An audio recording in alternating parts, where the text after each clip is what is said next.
tusimame pamoja kulinda uhuru na umoja wetu. Enyi Bwana na binti wa Afrika, mwili wa jua, mwili wa anga, tuifanye Afrika mti wa uzima. Tuungane sote tuimbe pamoja, kuenzi shikamano hatima yetu. Tujitoe wenyewe kupambana pamoja, uhuru na umoja vitawale. Enyi Bwana na binti wa Afrika, mwili wa jua, mwili wa anga, tuifanye Afrika mti wa uzima. Tuungane sote na tujibidishe kutoa kilicho bora kwa Afrika, chimbuko la wanadamu, chemchemi ya utamaduni, tumaini letu wakati wa mafarakano. Enyi Bwana na binti wa Afrika, mwili wa jua, mwili wa anga, tuifanye Afrika mti wa uzima. Let us make Africa the tree of life, and of course, Africa is the tree of life. My name is Katom Mukasa. I'm a Ugandan lawyer interested in issues, human rights, issues, development, progress, unity, and of course, critical thinking. Now, we are here on Humans TV Africa, and we want to encourage you to please subscribe to our YouTube channel and our Facebook page, which is Humans TV Africa. Once you subscribe, you'll be able to get more of our shows, which are very educative, very inspiring, and of course, very, very, very informative. That's why we are here. We intend to change the narrative. We intend to change the way people, especially think about Africa, by giving us the best image that we deserve. We're defining ourselves. We are giving ourselves the right image as a people, especially in Africa, but of course, all of us are Africans. Now, you may write to us at info@humanstvafrica.com, or send us a WhatsApp message, +254 7473 56767.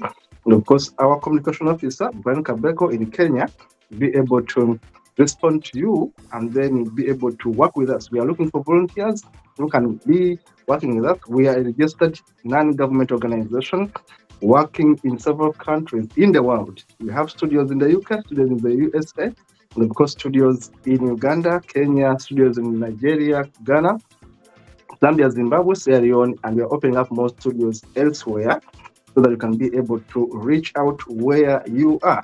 Today, we are talking about food, which is the oxygen. Today was actually collected that food shouldn't be a backbone. Food should be the oxygen that we all need, not a backbone actually. Agriculture and food go hand in hand. They are the oxygen that we breathe, and therefore we shall continue reserving this very time to talk about food issues going forward. And of course, this is our episode number 3, where we get food experts to come and share with us issues, food fraud, safety, and consumer responsibility. This is episode 3, and of course, in the studio is my comrade, senior Mr. Kimera, who is with us in the studio. And of course, is an expert on these issues and the discussion. Mr. Kimera, most welcome, sir. Thank you very much, Paul. Good morning, good afternoon, and good evening to all the colleagues on the Humanist TV. It's a great honor to be with you on the 3rd episode. Thank you, sir, and most welcome, and we are much more honored to have you here for this 3rd segment of our show when we're talking about our oxygen, which is of course food, but of course being infected by fraud, looking at safety and consumer responsibility today. Now, in the studio, we have Mr. Bernard Wambale, who is another food expert joining us today. Mr. Wambale, you are most welcome, sir. Thank you, Mukasa, for hosting us, and greetings to all our viewers out there. Thank you so much, Mr. Wambale. Now, of course, I'm going to allow my panelists today to, of course, give us a bit about themselves. But this time, let me start with Mr. Bernard. Let me start with Mr. Bernard. People viewing us all over the world would like to know who you are. Basically, they know Mr. Kimera right now, but they want to know who is Mr. Bernard and, of course, the NGO you work with and what are you doing there? Okay, so thank you very much, Mr. Mukasa and Kimera, for hosting me and also giving me an opportunity to share with colleagues out there. My name is Bernard Wambale. I come from Kasese, the mountains. I'm a mountain guy, so I am a nutritionist, but also a public health expert, and who falls in love with food. And food safety is one of my major areas of focus. Currently working in many capacities, but one, I work with Consent, the Global Consumer Center. I'm actually a deputy to Mr. Chimera Henry that you've always interacted with. I also work with Food Safety Coalition Uganda. I am a deputy coordinator there. So this is a coalition of different actors working on food safety specifically, looking at research on food safety, looking at awareness raising on food safety, looking at advocacy, looking at awareness raising. So those are issues that we deal with. A few days ago, I used also to work with Kabarole Research and Resource Center, managing the food systems there. So basically, that is what I do on my day-to-day. And I think that I'll be building on that as we move on. But that is a short snapshot of who I am. Yeah, thank you. Thank you, sir. Thank you so much, Mr. Wambale, for that very enriching introduction. Of course, he has told us what he does. Remember, we're talking about food. Today, I was lectured. Food is actually corrected. Food actually is the oxygen, not actually the backbone. And cut is our oxygen, and we don't actually give it much time. Now, today, let me go back to senior comrade Mr. Kimera. To give us a recap where we stopped. Remember, this is a continuous conversation. I told you that the agriculture sector is so big that we neglect it. Food is part of it. And consumers are always there every day. So Mr. Kimera is going to give us a recap of what we covered at the last show and then give us a backbone to the next show today. Okay. Thank you very much, Paul, and to you all consumers who are listening in.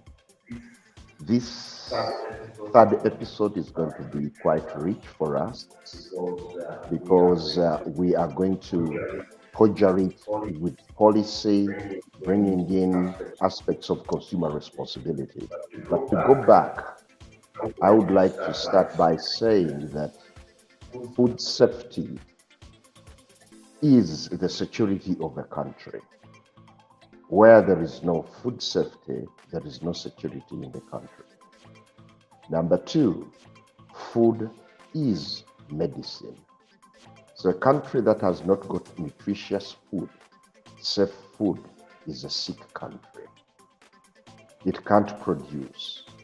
It can't be productive. Number three, quality governance guarantees food. And once food is not safe and its citizens are sick, the quality of governance of any country is questionable.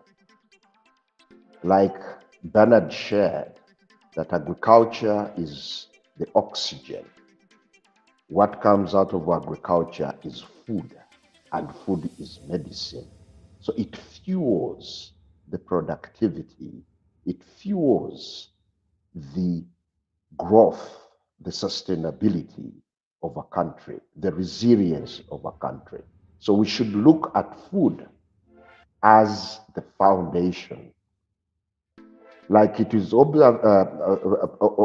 recognized that we put little discussion on quality of food. That means we are putting little discussion on quality of life. So that is something very key that we need to look at.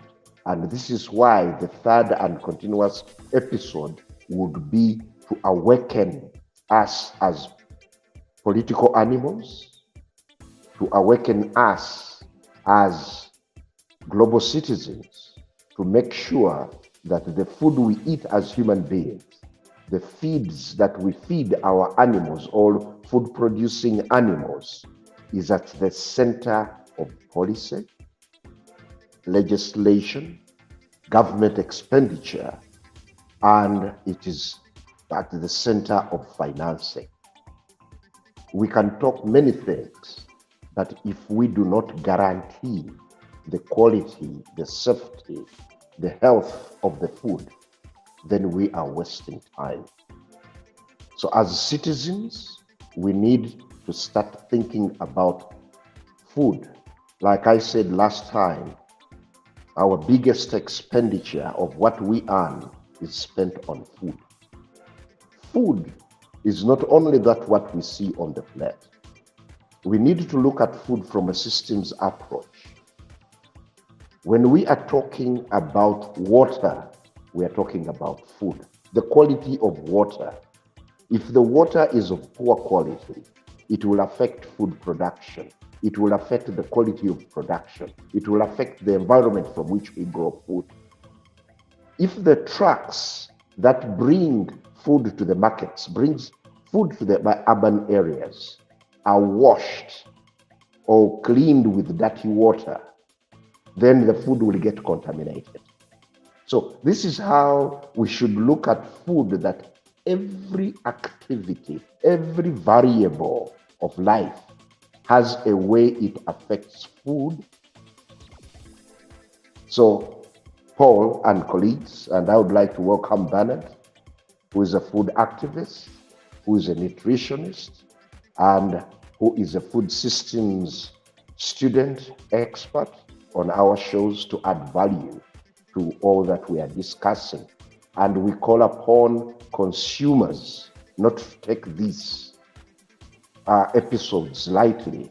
We are the biggest socioeconomic grouping that decides how businesses operate. If we vote with our wallets, business will collapse. If we vote with our wallets, government will collapse. So governments should listen to us as consumers, and businesses should listen to us as consumers. And we, the consumers, we should be critical so that we make sure that our right to safe, healthy environment is realized. But then we should be responsible to be critically aware, act together, and we work in solidarity to make sure that all these that we aspire for are realized. So thank you very much, colleagues. Empowered consumers have got the power to turn around the abuse and their plight. Thank you.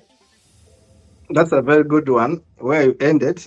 Empowered consumers have the ability to change the trajectory. Because I know that our producers always capture these catching words and they put them on our platform. You have said two statements. When we vote with our wallets, we can change so much. I think Dennis has captured that. Now, having said that, I want to request the producer to give us that video. And after it, we shall go straight to Mr. Bernard to tell us about consumer safety as he sees it. Then that video on fish getting actually given a different layer. Yes, we need to see it and then we shall continue. No. Obanyaje okuba dagala? Obukubira ki? Buwadde ki? Munyirire. Kalogera polisi ambo agenda polisi abantu. Waji? Ogera buko alaki? Oyo abugula oyo. Mwo baba.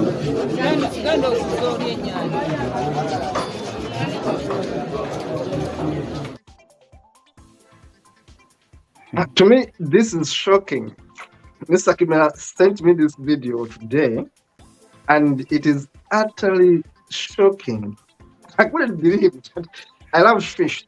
I tell you, those who know me, don't give me beef, don't give me a chicken, give me fish. I will eat fish anytime of the day of the month. But now you can imagine fish being polished. I never even thought about that. Now, Mr. Bernard Bamba, Yes, please. Yes, please. what is it that we are seeing right now, and who is guaranteeing our safety, really, as people in Africa, as people in Uganda, as consumers generally? What do you make of this kind of thing going on in our country? Thank you so much, Mr. Mukasa. You know, there are quite a number of things that we don't know. And there are quite a number of things that our consumers take for granted or lightly. I will start from the perspective of consumer rights. Every consumer, we have about 8 rights of consumers. But just like you asked me, I will focus on the right to safety. Having a right does not mean that now you have to step back and you wait for the right to come to you. We also have consumer responsibilities, that I have to do something to make sure that this right I have comes to realization. So if you look at consumer right number 2, it talks about the safety of the consumer. What that means is that every consumer is having a right. Actually, it's a right, meaning that it's even a constitutional right, that you have to be protected against people who are giving us wrong things. Let us say wrong food, wrong goods, or something that is really fraudulent to the life of a human being. Now, I want to give you many more examples as I discuss this subject. One is that looking at the video we've just shared, we know that if fish is polished, whichever chemical it is, if a chemical is used to treat fish or to polish fish, the consumer is going to eat that fish. They eat a nutrient in the fish alongside the poison that was used, probably that made up the polish. So already you are inconveniencing the life of a consumer, and you're actually against the safety of that consumer, because they are eating a nutrient in fish, but taking it alongside the poison that you've given to them. I just want to give you another scenario. If you go to our schools, in our schools, we've learned that most of the children now in schools are suffering from toxic blood. These are conditions of the blood. If you just got samples of children in schools, you'll learn that most of their blood, it seems a little bit toxic. And we kept on asking ourselves, what is making this toxicity in children's blood? So we are learning that actually many of the schools are using paraffin in preservation of beans. Wow. And you know, there is a lot of wrong science. In most of the schools, people think that, okay, when you put a dosage of paraffin in beans and girls consume these beans, then their hysteria levels go down, meaning that they cannot suffer from hysteria diseases. Another thing that, okay, when you put a dosage of paraffin in food, in beans, then the boys, their libido levels will go down. All these are assumptions that are with the schools. We have also seen that in schools, because people want to save on cooking energy, many schools will go and buy, for example, Panadol or paracetamol, and they put it in food so that it cooks very fast. This is not only in schools, we have also seen it for people who prepare, you know, mulokoni in our local language here. So because mulokoni will take you about 6 hours or so to cook, someone gets Panadol, drops it in mulokoni, and cooks for 1 hour. So they are saving on fuel. But of course, remember, when you take a drug and you are not sick, that drug starts creating resistance. And so that's why we start talking about drug resistance or antibiotic resistance. It means a human being has been taking drugs over time and yet they are not sick. So the day you get sick of that particular disease, which must be managed by that treatment cannot be used. The body cannot use it because it's now used to eat. So that situation is what we call now drug resistance. Now, most of the children in schools, or most of us, are actually having drug resistance. You suffer from a disease, you take treatment, and then nothing is happening to you. And then you start claiming that you see that this doctor does not treat well, you know, and yet you're actually eating food, having these treatments, and they're not supposed to be there. While I was still at school, studying, of course, this whole medical stuff and nutrition and whatever, we learn to write badly. Like you never see a doctor who writes well. We are not there.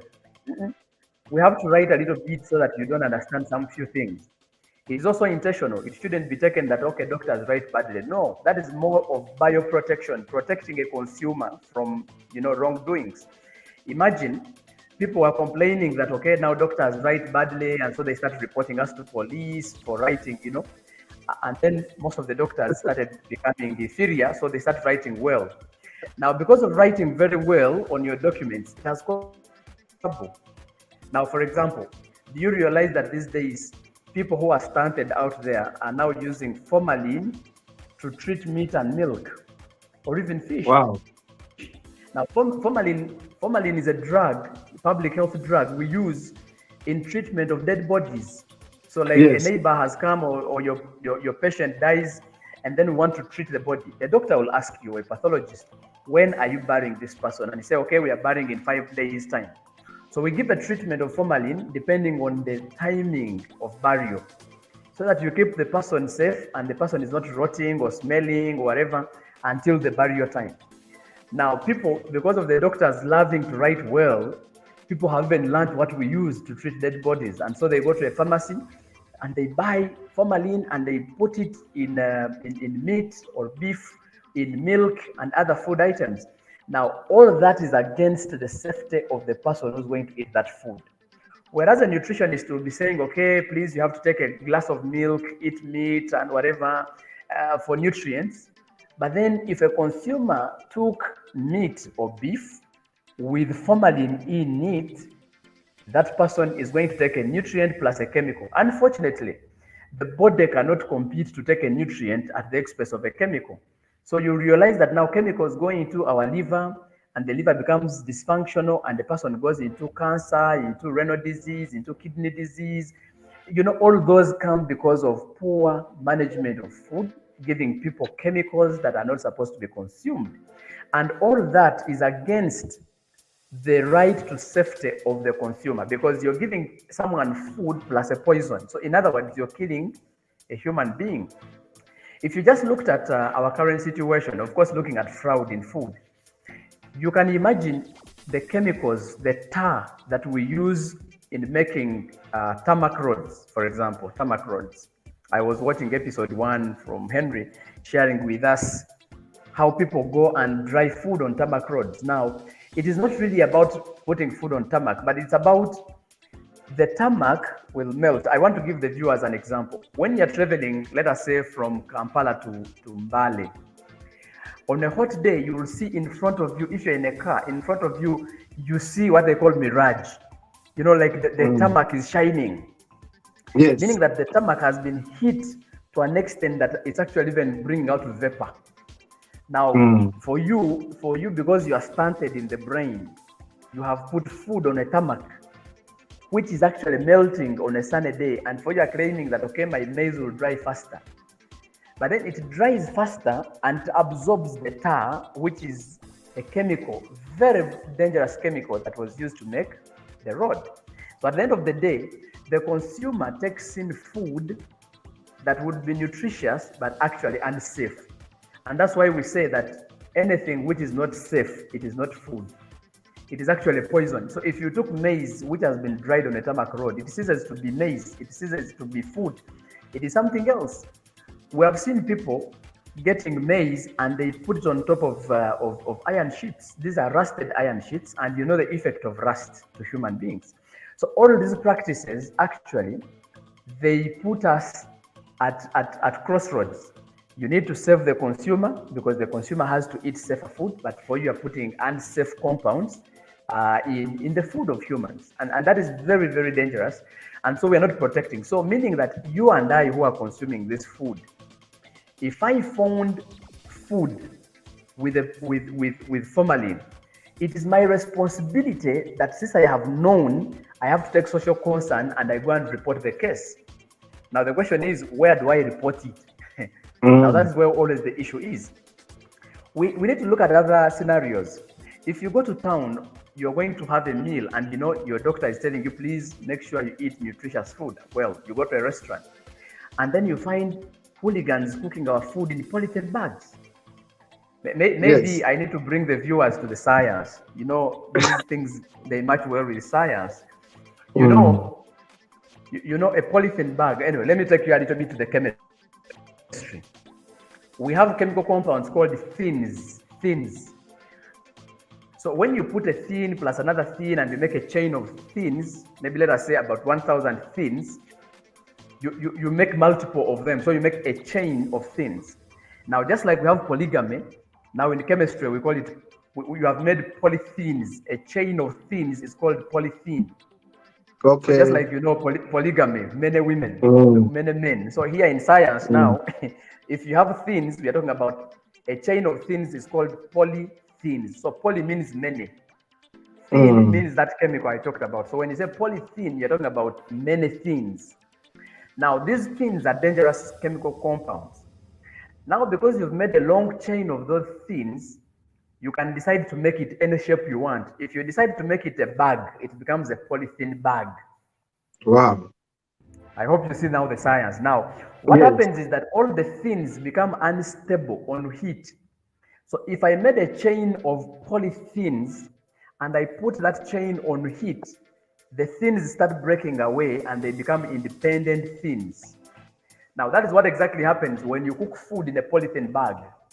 Now, you're putting this meat or food, whatever, on fire at about 100 degrees, and the thins start breaking away from the polythene bag. And where they go, of course, they go into the food that you are hosting it in. Now, a poor consumer comes and starts eating food, which is maybe kosher, but then taking it along the thins which moved away from the polythene bag during the food preparation. So you see that we are killing humanity, and that's why the cancer rates are increasing as compared to the previous days. Now the question would be, what is the logic? We are eating a lot of polythenes now in the form of microplastics, which used not to be the case in the olden days, because in the olden days, the elders would actually get banana leaves and use them to wrap their food. For you, you are now using polythene bags, which are actually made of thins. You see, even they have told us it's a polythene, meaning that there is a thin, and we know that a thin is a chemical compound. Yes. So we are feeding humanity on thins through cooking food in polythene bags.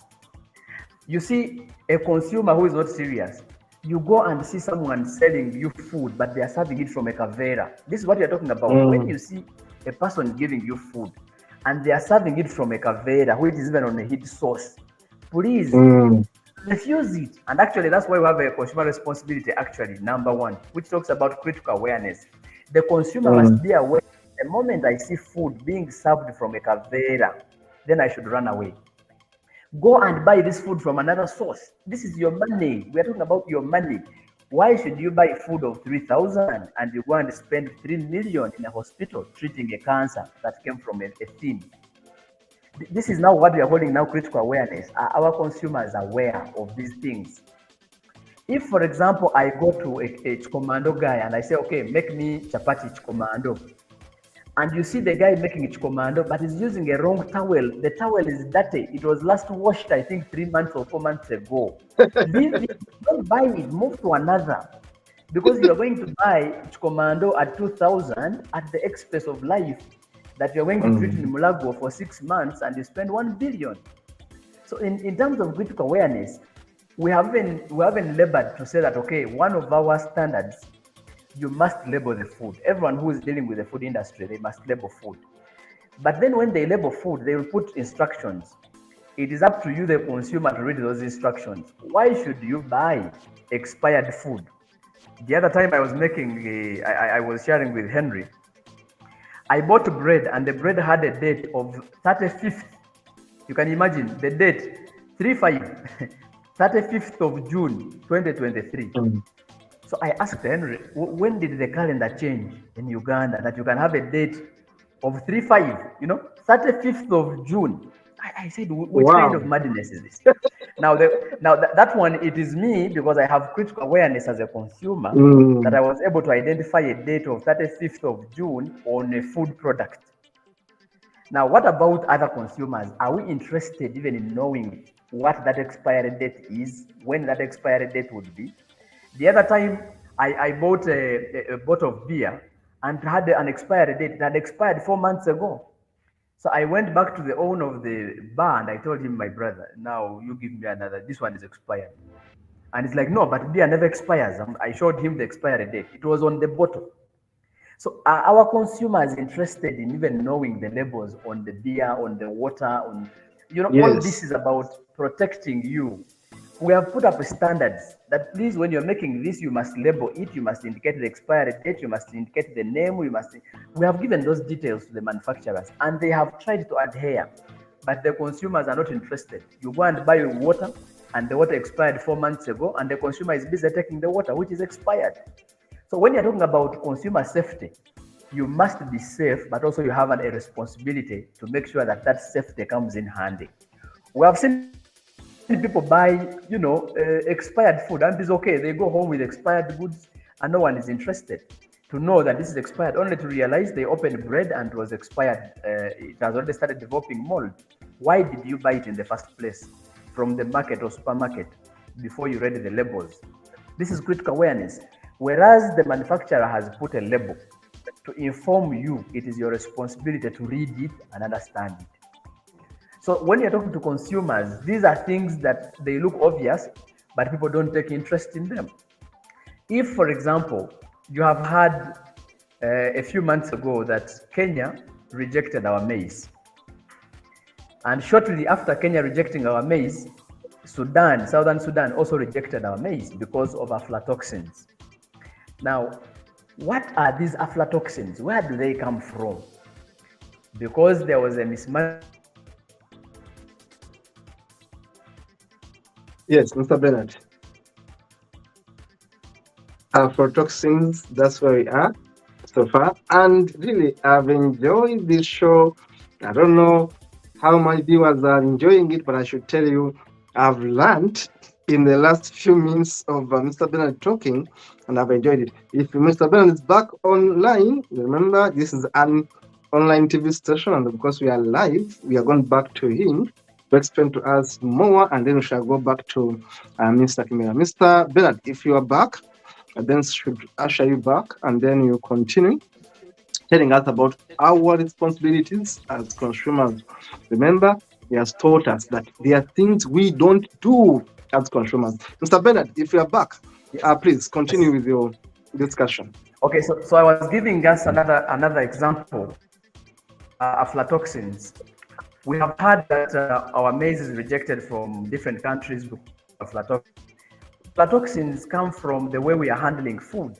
How do we store maize? How do we store cassava?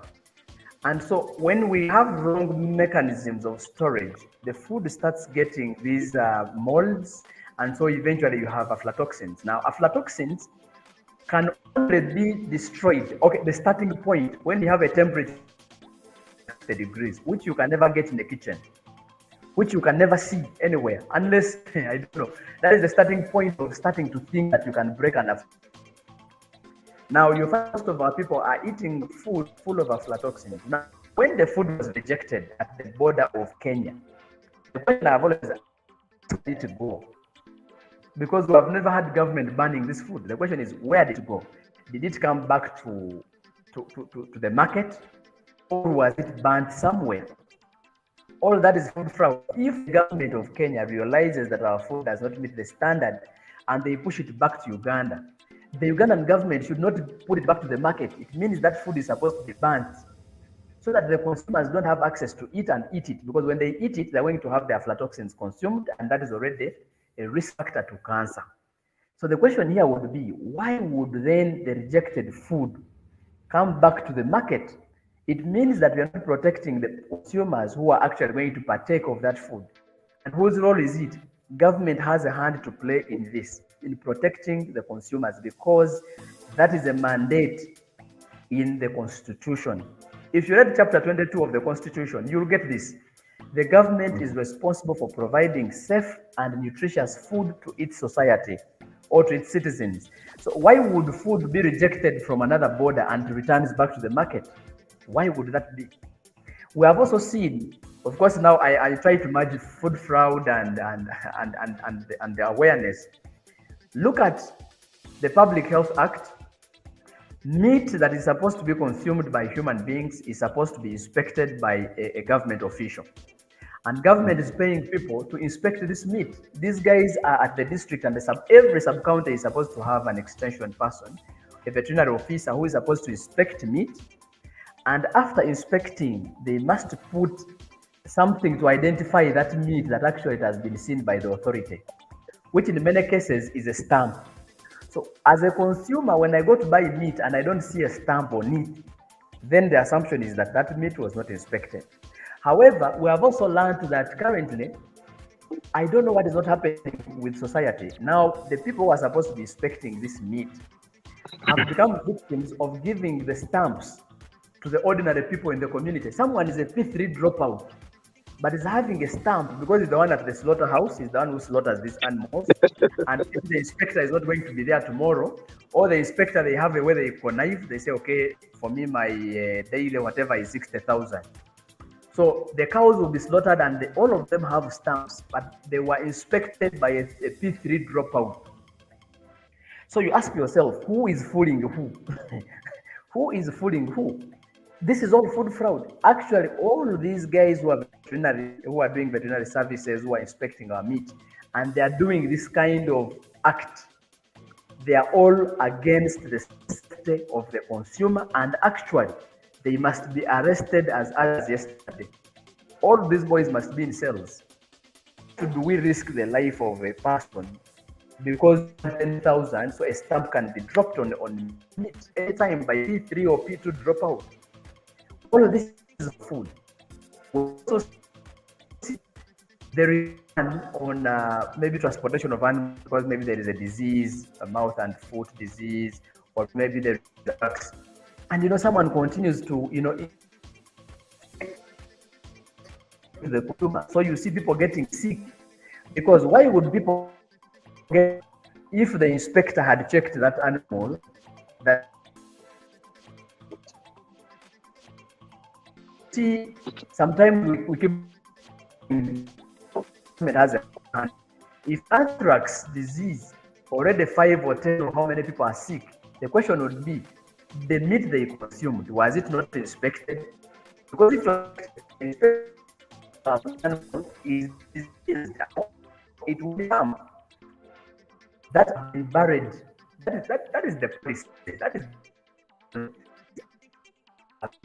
of diseases.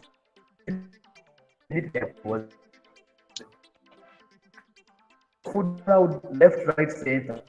But I think government has to play a hand in regulation of their staff, in regulation of food business, in regulation of transportation of food and export of food or importation of food. Otherwise, we shall have a challenge. If you look at our extension workers in the communities there, are they advising society on when the withdrawal period is? A person injects an animal today, and in the evening they want meat or milk from such an animal. What are we doing? It means that you are doing a suicidal mission of killing people indirectly. If you go back to our districts, there are people who are responsible for community awareness, the agriculture officers, extension workers. Why would people die because of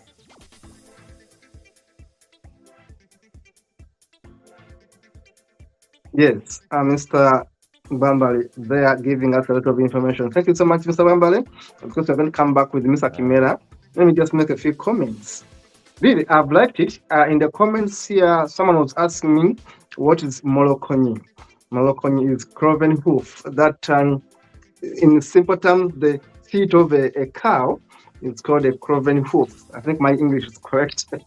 So that is it. So we get it and we cook it and we eat it. People love it in Africa, and many societies really enjoy it. Now, having said that, Mr. Bernard educated us. In fact, me, I was learning, I should say. There are things I don't know because I'm not even a scientist. My science is very limited. I'm more of self-taught. The science I know is a circuit. Now, we talked about aflatoxins, we talked about Bemarine, I know that I've been hearing it on TV. I know that actually the drugs used to keep dead bodies known to smell are used on our meat. I've been seeing a bit of raids in Uganda where butchers sometimes are raided. But again, these campaigns are short-lived, Mr. Kimera. They are short-lived because you can see this campaign twice in a year, sometimes once in a year. I come from Rengo. Where we are called the cattle corridor. I come from the cattle keepers, partly. Our district is called part of the cattle corridor. Now, our people slaughter their animals on a daily, and I've never seen and inspected my village. To be honest with everyone, I've never seen an inspector in my village. I'm almost 50 years in my village. People slaughter their meat and put their meat on the butcher. Whether it was sick, who knows? Now, at the end of the day, we are learning this thing. But one, even as consumers are weak. But can I say we are ignorant because we don't know our rights? Or we don't know what's going on? Or can I say that those who are supposed to teach us are not doing their work? For example, you have talked about food. I've seen people in my village, people near the road, the tarmac road, putting cassava on the road. When you go to Mbarara, you come from Kasese, when you go that road, people put their cassava on the road. And I've explained how dangerous it is. And to be honest with you, I had never taken time to think about it. That actually this tarmac, because I know tar is bad. Tarmac is made from that kind of thing. I know it's bad, but I never even thought about the implication of putting it on that tar, and then this cassava dried is pounded and we eat. Lastly, many of us are victims of cancer. My father died of cancer, and we have a cancer history in my family. I should say that. So many of us are victims of cancer, but I think that partly we are responsible for these cancers. Mr. Kimera, to me this is sad because I saw how cancer treated my father badly. I've seen cancer patients. Maybe some of us are going to be victims, but to me these are things we worry about. Yet we continue dying, and the biggest budget of the government goes, maybe not the government, but the biggest budget of individuals goes on medication. Let me leave the government out. Us, we treat ourselves, we sell our properties, we treat ourselves. When my father was dying in Zambia hospital, we had to pay 11 millions for a dead body. For a dead body, it's on record. 17th March 2017, Zambia hospital, 11 millions to get a dead body out. A man who had cancer, a man who was operated on the time they knew he had cancer, and he never made it out of the theater. But we now appreciate how cancers come. I was working in Kampala. I should confess to you, I used to eat food I see is Neapolitan from our market. For me, I eat in the slums. I've been a very local person. I don't deny that. I never go to Sheraton. I don't have that kind of luxury. I go to Chivulu. I go to where all these local people. I eat from their stalls. But I see food coming from the polythene bags. And we eat this food. I'm confessing this. It's stupidity, maybe. Yeah, sure. But I've eaten this food from the polythene bag. So these are issues, even as the so-called educated actually ignore. And these are very important issues. Now, Mr. Kimera, me, I've made my confession. It's a very, very stupid confession. I've been eating these foods, and that's it. And what I'm saying, bottom line, we need an education. But how are you going to help us? Mr. Kimera, how are we going to help these consumers in Rengo? Be aware. Thank you very much, Paul. And in addition to my linkage with you, I also come from Rengo district. So now, now what you have just said is these are things that we find on a daily basis. If you remember, Chawagonya used to be a big market for livestock, so forth. So, but if I'm to go back, what do we need to do? First, like Bernard talked about the Constitution, it is the duty bearer's obligation. It is any sitting government or any sitting state, once you are voted into government, it is quality governance to make sure the quality of life of your citizens the consumers is taken care of. So we should have a consumer-based approach towards government systems. The agri-food system should be consumer-based approach, and that is safety, quality of life of consumers. Number two, this is where we are going to continuously advocate and do such episodes to awaken every consumer to be a campaigner. We should now campaign to see that the manifestos of the political parties have got food safety on their agenda. The other aspect, to make sure that policy, investment in food quality infrastructure, food infrastructure, coordination, inspection, research, awareness has got enough investment. Number 3 or 4, street vended foods are not a crime. Street vended foods globally, this is where consumers find access, affordable and available food. So it was not a crime, the confession you did, because due to your income bracket, that is where you go, you can afford. And that food at local government, they should make sure that street vended food or low cost food is of good quality. And this is how improving the life of people. We are doing this in Mbale. So I would like to conclude by saying that empowered consumers can be a game changer for a rights-based food system, and making sure that at every stage, consumers speak out and make a change. So food fraud, safety, unsafe food threatens our right to food, threatens our health. You consume safe food, we'll have less tragedies. And like I say, food is medicine. Food is health care. So we will need, as consumers, to consume from a healthy environment. We will need to be with social concern as we are consuming, to make sure that the environment from which we consume our food, we advocate it, starting with our local government leaders, both political and technical, up to the national level.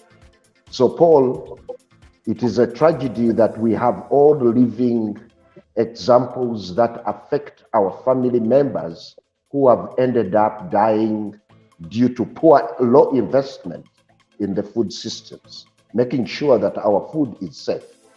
Food inspection is mainly done at the local government, but how much money do local governments put in their budgets to do food inspection, both in community villages, both in community markets, up to regional markets? We are doing work in Mbale markets. Bernard is doing work in Fort Portal. We would like to do the same work in the central region to make sure that whatever food is produced, the environment in which it is produced, consumed, sold, is safe, to make the food safe. Talking about drying food on the tarmac roads, this is where lead comes into food. Lead is very toxic. These are part of the heavy metals. So you'll find that standard stock of parameters, we are part of the standard development community as members of the technical committees in food and agriculture, in environment, with and chemicals. These are some of the areas when we tell the local communities that you're drying, the food is absorbing petroleum products which are poisonous. These are issues that we need. Now, if you take Mubende going to Fort Portal, you take Kayunga Road going to Njeru, you'll find that maize is dried on the tarmac. And this the other day I was telling colleagues that road safety and food safety are one and the same. So it is very key that local governments play their role to make sure food, and even the National Road Authority, so that food is not dried on the roadsides. The roadsides are meant for pedestrian walks. But imagine a car fails and goes onto the roadside which has got maize. It will even skid off because maize will be slippery. Motorbikes. Now, the consumers have to walk on the road, which is making road safety more difficult because where they are supposed to walk from has become a drying area for foodstuff. So these are issues that we will need to talk about to make businesses better, to make consumer health and quality life better by getting the policy colleagues to think and start looking from a systems approach. What affects one aspect will affect the other. So social concern is very key. If we were thinking road safety was all about driving, but road safety is also key by ensuring food safety by not drying food on the tarmac. So Paul, this is how today we have talked about food safety, and we would like to say that food fraud, if policies are not implemented by a sitting government or a sitting state, that is food fraud. If governance is not effective to make sure the food that we are getting consumers isn't counterfeited, isn't substandard, isn't of poor quality, that is political fraud. Failing the citizens who voted you into government, failing businesses to do correct, the first responsibility of health of a citizen is a government taking care of the health security of its citizens. There is no security in a government if food is not safe. So that is what I would like to stop with today. And colleagues, it's a great honor, and I look forward to rubbing shoulders with you in the 4th episode. If it need be, Paul, now that we are coming from the same district, we might end up not being even brothers, relatives, because I also come from the cattle corridor. Then we need to continuously on the Humanist TV educate consumers until they wake up. Educate the policymakers until they do food governance in the right manner so that the food environment is safe for the consumers and guarantees food safety culture and quality culture. Thank you very much. Yes, I'm very proud of you. I'm smiling from ear to ear. You mentioned Chawagonya, that was my market. We come from the same place. Now, having said that, we are people of the cows who eat cows the way they come in the market, don't even care whether they have been inspected or not. And those are the problems. Now, really, there are so many things I've learned today, and I'll say that we are going to have these series on Saturdays so that we handle aspect by aspect. For example, how do we spoil our food as farmers? We need to have those images, and people know that when you add A, B, C, D on your crops, you are affecting the quality and you're affecting your life. So these shows are going to be continuous, but in a small doses, so people can understand. We have a colleague here, a buyer in Kenya. His role is to segment our shows and cut them into units, which can be shared on WhatsApp, shared on TikTok. So we want to get those small units that we break our 1 hour show into segments that can be easily shared across different platforms. But we are going to be here because this is a big subject, and we handle aspect by aspect. Teach a farmer how to take care of the crops, for example, how to dry them. Let me tell you, in my village, I grew up seeing people drying their maize and cassava on the roofs, for example, on the roofs of the houses, and asbestos and all that stuff. And tomorrow we are sick. So let us hear from our brother Bwambale. In your conclusion, find a way to wrap it up for today. You are parting short, and then we shall be back next Saturday for another episode. Bwambale, back to you now. Yeah, thank you so much, and I am very glad that I was part of this discussion. Of course, there are quite a number of things that we have to share, but I think, as Henry says, the government has to play its part, and us consumers must play our part. As people who have the mandate to support communities, understand these things, we also have to do our part and sensitize communities. I know that this subject looks a little bit new, but I think we need to do our very, very best to reach out to the communities to understand these aspects. I just wanted to conclude with something very small that I just remembered a little bit, and it might have been also in Ruengo, where you guys come from. I don't know whether you realize that in our communities down there, you have a shop, a saloon, a restaurant, and a welding site in the same place. Yes. That is a food safety issue. So hair can come from a saloon and flies off to food, but also you have a welding place.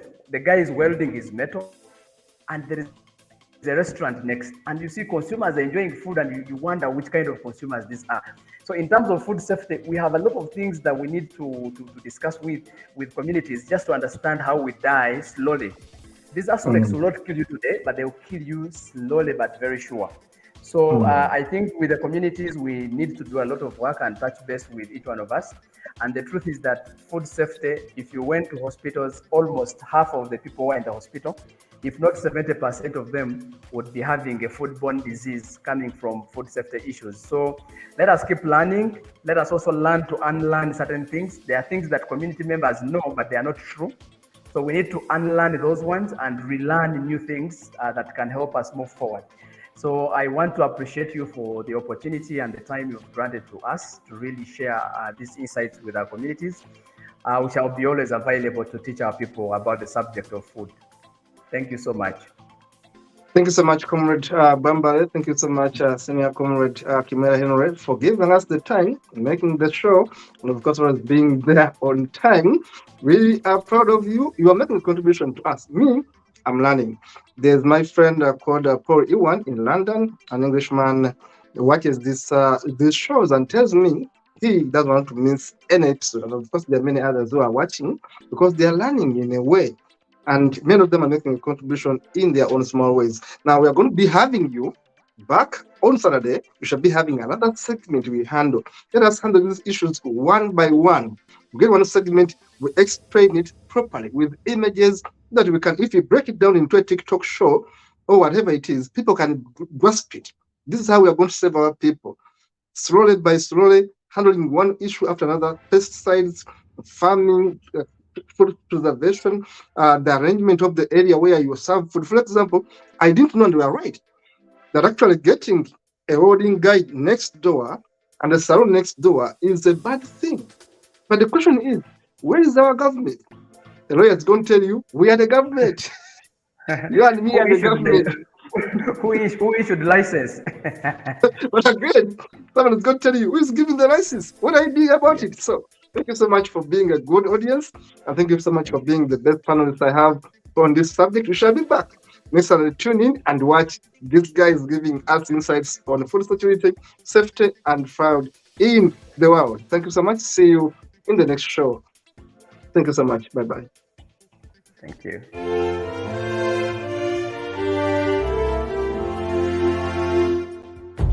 Tuungane sote na tushereke pamoja ushindi kwa ukombozi wetu. Tujitoe wenyewe, tusimame pamoja kulinda uhuru na umoja.